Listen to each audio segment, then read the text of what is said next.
සුබ දවසක් වේවා කියලා ප්‍රාර්ථනා කරනවා හැමෝටම. අපි කලින් දවසේ වීඩියෝ එකෙන් ඉගෙන ගත්තා කොහොමද chart එක තියෙන divergence අඳුරගන්නේ කියලා. එතනදී අපි කතා කළේ සාමාන්‍ය divergence අඳුරගන්න හැටි ගැන. ඒ කියන්නේ chart එක තියෙන regular divergence අඳුරගන්න හැටි ගැන තමයි අපි එතනදී කතා කළේ. එතකොට අද අපි කතා කරනවා chart එක තියෙන hidden divergence අඳුරගන්න හැටි ගැන. ඒ කියන්නේ සැඟවුණු divergence අඳුරගන්න හැටි ගැන. මේ hidden divergence කියන ඒවා ඇත්තටම ට්‍රේඩ් වලදී ගොඩාක් ප්‍රයෝජනවත් වෙනවා. නමුත් ඒවා අඳුරගන්න එක අර regular divergence අඳුරගන්න එක තරම් පහසු නැහැ. ටිකක් ඒක අපහසුයි. ඒක නිසා මේවා හරියට තේරුම් අරගෙන කොහොමද අඳුරගන්නේ කියලා chart ගොඩක් බල මේක ප්‍රැක්ටිස් කරන්න ඕනේ. මේ ප්‍රැක්ටිස් කරපුවාම තමයි පහසුවෙන් hidden divergence අඳුරගන්න අවස්ථාවක් අපිට ඇති වෙන්නේ. එතකොට දැන් chart එක තියෙන hidden වේවා regular වේවා divergence අඳුරගන්නකොට අපිට පහසුවෙන් මතක තියාගන්න පුළුවන් ක්‍රමයක් තියෙනවා. ඒක මම කියලා දෙන්නම්. ඒ තමයි දැන් අපි හිතමු මේක තමයි price action එක. මේ උඩ සුදු පාට ඉර. ඊට පස්සේ යට එක තමයි oscillator එක. එහෙම නැත්නම් indicator එක. momentum indicator එක කියලා හිතමු. එතකොට දැන් bearish divergence කියන ඒවා අඳුරගන්න. ඒ කියන්නේ regular එකක් වේවා hidden එකක් වේවා. bearish divergence කියන ඒවා අඳුරගන්නකොට අපි හැම වෙලේම බලන්න ඕනේ price action එකේ තියෙන highs දිහා. ඒ කියන්නේ මේක එක swing high එකක්, මේක අනිත් swing high එක. මේ indicator එකේ swing high එකක්, මේ indicator එකේ අනිත් swing high එක. එතකොට ඔන්න ඔය highs දිහා තමයි අපි හැම වෙලේම බලන්න ඕනේ bearish divergence එකක් අඳුරගන්නකොට. එතකොට ඒක හොඳට මතක තියාගන්න. ඒ කියන්නේ යටට යන divergence එකක් අඳුරගන්න නම් අපි බලන්න ඕනේ මුදුන් දිහා. ඒ කියන්නේ highs දිහා බලන්න ඕනේ. එතකොට bullish divergence එකක් අඳුරගන්න නම් අපි හැම වෙලෙම බලන්න ඕනේ lows දිහා. මේ price action එකේ swing lows, මේ indicator එකේ swing lows. එතකොට bullish divergence එකක් අඳුරගන්න හැම වෙලෙම අපි බලන්නේ මේ lows දිහා. එතකොට ඔය කාරණා දෙක හොඳට මතක තියාගත්තාම පහසුවෙන් අපිට පුළුවන් වෙනවා hidden bearish divergence සහ bullish divergence අඳුර ගන්න. ඊට පස්සේ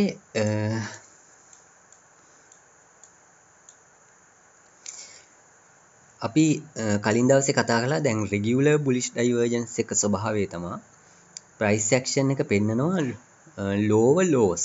ඒ කියන්නේ එක low එකකට වඩා අනිත් low එක යටින් තියෙන්නේ. නමුත් RSI එක එහෙම නැත්නම් momentum indicator එක පෙන්නනවා higher lows. එක low එකකට වැඩිය අනිත් low එක උඩින් තියෙන්නේ. එතකොට regular bearish divergence එක ස්වභාවයත් අපි කතා කළා. regular bearish divergence එකදී price action එකේ higher highs පෙන්නනවා. indicator එකේ lower highs පෙන්නනවා. එක high එකකට වැඩිය අනිත් high එක උඩයි price action එකේ. නමුත් indicator එකේ එක high එකකට වැඩිය අනිත් high එක යටින් තියෙන්නේ. එතකොට අද අපි කතා කරන දැන් hidden bullish divergence වල ස්වභාවය තමයි price action එක පෙන්නනවා higher lows. ඒ කියන්නේ එක low එකකට වැඩිය අනිත් low එක උඩින් තියෙනවා. නමුත් indicator එකේ ඒ low වලට අදාළව තියෙන lows බලපුවාම indicator එකේ පෙන්නන්නේ lower lows. price action එකේ පෙන්නනවා higher lows. indicator එකේ පෙන්නනවා lower lows. ඒක මතක තියාගන්න ඕනේ. ඊට පස්සේ hidden bearish divergence එකදී දැන් bearish divergence අඳුර ගන්නකොට අපි හැම වෙලෙම බලන්නේ highs දිහා. එතකොට hidden bearish divergence එක ස්වභාවය තමයි price action එක පෙන්නනවා lower highs. එක high එකකට වඩා අනිත් high එක යටින් තියෙන්නේ.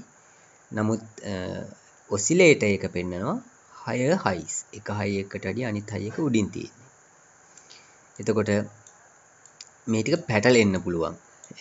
ඒ පැටලෙන හින්දා තමයි ගොඩක් වෙලාවට වර්ධින්න ඉඩ කඩක් තියෙන්නේ. ඒකින්ද හරියට බලලා ආය බලලා හරි කමන්නේ මතක තියාගන්න. මම මේ සම්බන්ධයෙන් chart එකකුත් group එකේ දාන්නම්. පොඩි diagram එකක් වගේ එකක් අපි කලිනුත් දැම්මා. එතකොට ඒවා මතක තියාගන්න උපකාර කරගන්න පුළුවන්. එතකොට ඊට පස්සේ අපි මතක තියාගන්න ඕන එකක් තමයි මේ regular bullish divergence කියන ඒවා ගොඩක් වෙලාවට හම්බෙන්නේ ඩවුන් ට්‍රෙන්ඩ් එකකදී. ඒ කියන්නේ ප්‍රයිස් එක යටට යනකොට තමයි මේ රෙගියුලර් බුලිෂ් ඩයිවර්ජන්ස් කියනවා හම්බෙන්නේ. එතකොට එහෙම එකක් හම්බුනහම ඒකෙන් අදහස් වෙන්නේ එක්කෝ දැන් යටට යන ප්‍රයිස් ඇක්ෂන් එක රිවර්ස් වෙලා උඩට යන්න පුළුවන්. එහෙම නැත්නම් తాවකාලිකව යටට යන එක නැවතිලා කොන්සොලිඩේට් වෙන්න පුළුවන් කියන එක. ඒක තමයි මේ රෙගියුලර් බුලිෂ් ඩයිවර්ජන්ස් එක ස්වභාවය.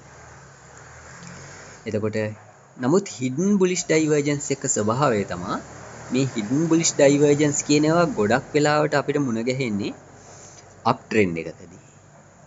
එතකොට අප් ට්‍රෙන්ඩ් එකකදී මෙහෙම එකක් හම්බුනහම ඒකෙන් අදහස් වෙන්නේ ඒ අප් ට්‍රෙන්ඩ් එක කන්ටිනියු වෙනවා කියන එකයි.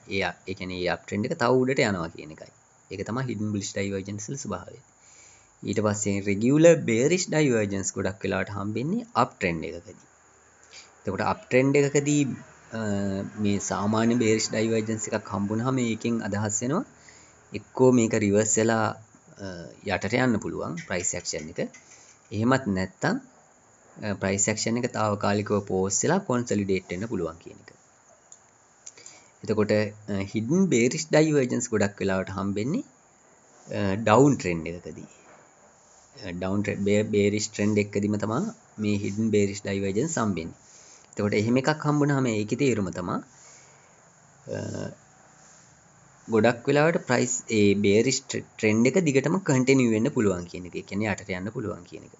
එතකොට අපි තේරුම් ගන්න ඕනේ රෙගියුලර් ඩයිවර්ජන්ස් කියන ඒවා ගොඩක් වෙලාවට රිවර්සල් ඩයිවර්ජන්ස්. ඒ කියන්නේ ඒ සිද්ධ වෙන දේ එක්කෝ පෝස් වෙන අනිත් පැත්තට හැරෙන්න පුළුවන් නැත්නම් පෝස් වෙන්න පුළුවන්. නමුත් හිඩන් ඒ වගේ ස්වභාවය තමයි ප්‍රයිස් ඇක්ෂන් එක යන පැත්තටම කන්ටිනියු වෙන්න පුළුවන් කියන එක තමයි මේ හිඩන් ඩයිවර්ජන්ස් වලින් අපි තේරුම් ගන්න ඕනේ. එතකොට ওই කාරණා ටික මතක තියාගන්න. ඊට පස්සේ අපි බලමු උදාහරණ හැටියට අපිට පුළුවන් කොහොමද මේ හිඩන් ඩයිවර්ජන්ස් අපි හොයාගන්න කියලා. මේ ඉන්නේ මම දැන් BTC USDT chart එකේ 1 hour එකේ. එතකොට මේ RSI ඉන්ඩිකේටර් එක මම දාගෙන තියෙන්නේ. දැන් මෙතන ගත්තොත් එහෙම මේ තියෙන එක හයි එකක්, මේ තියෙන ඊළඟ හයි එක. එතකොට මේ හයි දෙක අපි ආ කරලා ඉරක් යන්දොත් එහෙම එක හයි එකට වඩා අනිත් හයි එක උඩින් තියෙන්නේ. ඒ කියන්නේ හය හයිස් තියෙන්නේ. එතකොට RSI ඒ මුදුන් වලට අදාළ RSI අපි ඇන්දොත් එහෙම මෙයාටට RSI යටට යන්නේ. එතකොට මේක මොන ඩයිවර්ජන්ස් එකක්ද? මේක හිඩන් එකක්ද රෙගියුලර් එකක්ද? මේක රෙගියුලර් ඩයිවර්ජන්ස් එකක්. රෙගියුලර් බේරිෂ් ඩයිවර්ජන්ස් එකක්.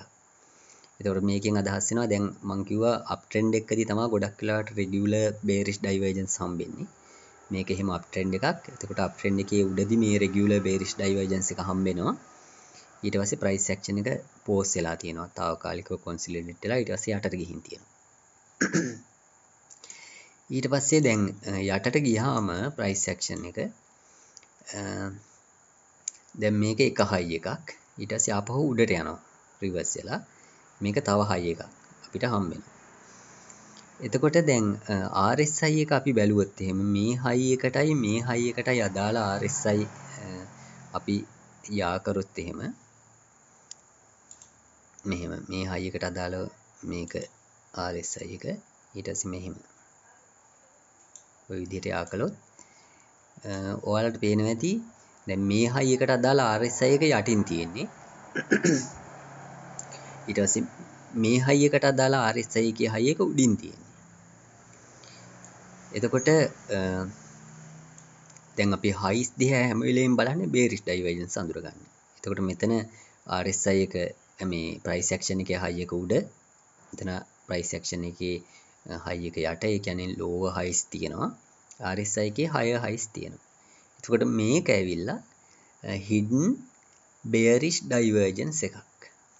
එතකොට hidden bearish divergence වලින් අදහස් වෙන්නේ මේ යටට ආපු price action එක දිගටම යටට continue වෙනවා කියන එකයි.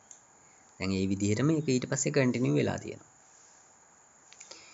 එතකොට අපිට මේවා හරිය ප්‍රයෝජනවත් මේ price action එක කොහටද යන්නේ කියන එක හරියට අඳුර ගන්න. එතකොට මේක ඇවිල්ලා hidden bearish divergence එකක්. මෙහි මේවා අඳුර ගන්න බලන්න ඕනේ. ඊට පස්සේ දැන් මෙතන ගත්තාම මේක එක ලෝ එකක් හැටියට ගන්න පුළුවන්. මේක ස්විං ලෝ එකක්.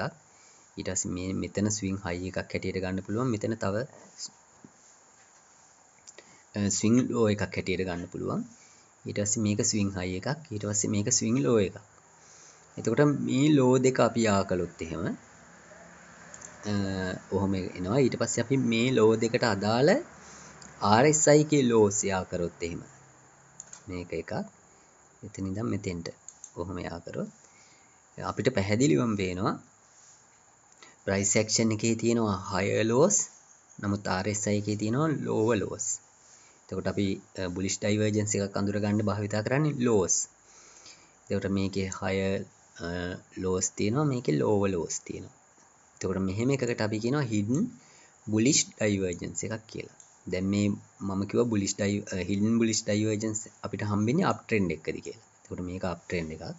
එතකොට ඒ වගේම අපිට මෙතන hidden bullish divergence එකක් හම්බෙනවා.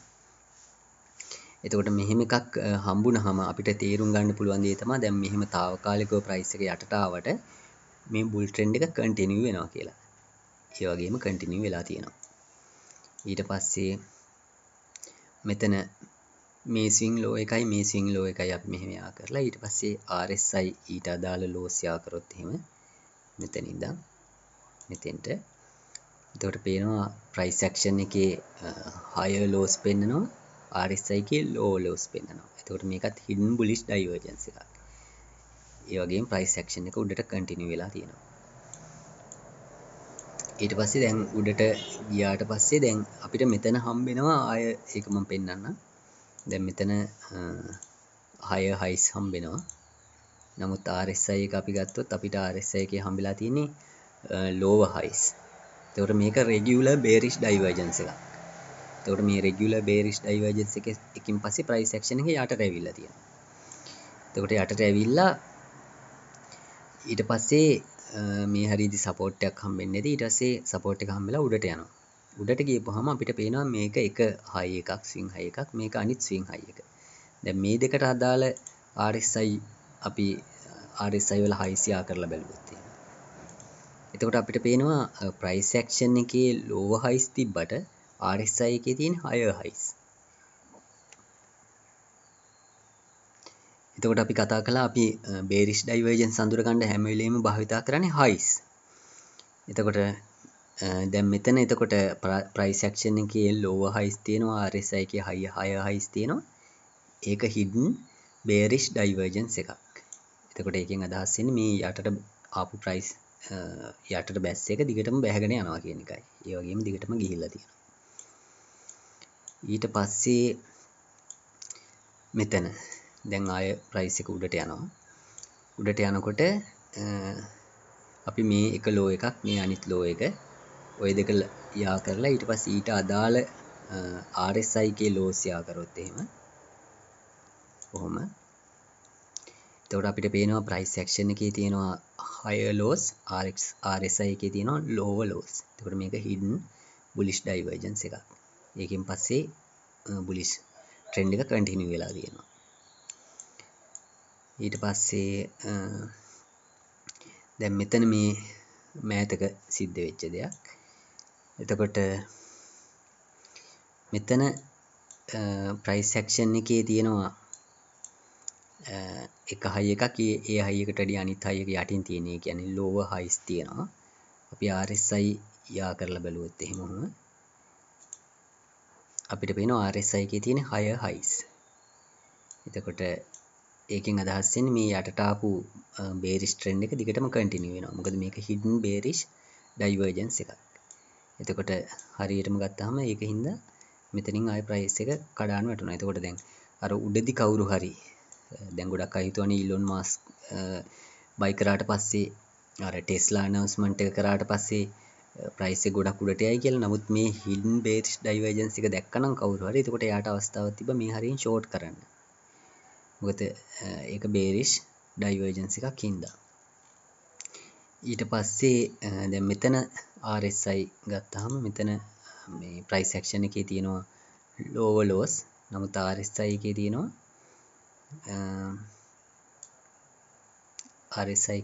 higher lows.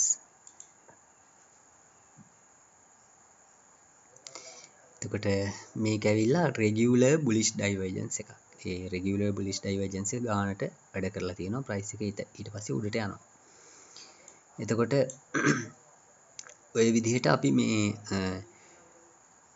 රෙගියුලර් ඩයිවර්ජන්ස් සහ හිඩන් ඩයිවර්ජන්ස් අඳුර ගන්න ඕනේ. දැන් අපි ඩේලි chart එකට ගියොත් එහෙම මේකේ මම මේක ඇඳපු අයින් කරන්න.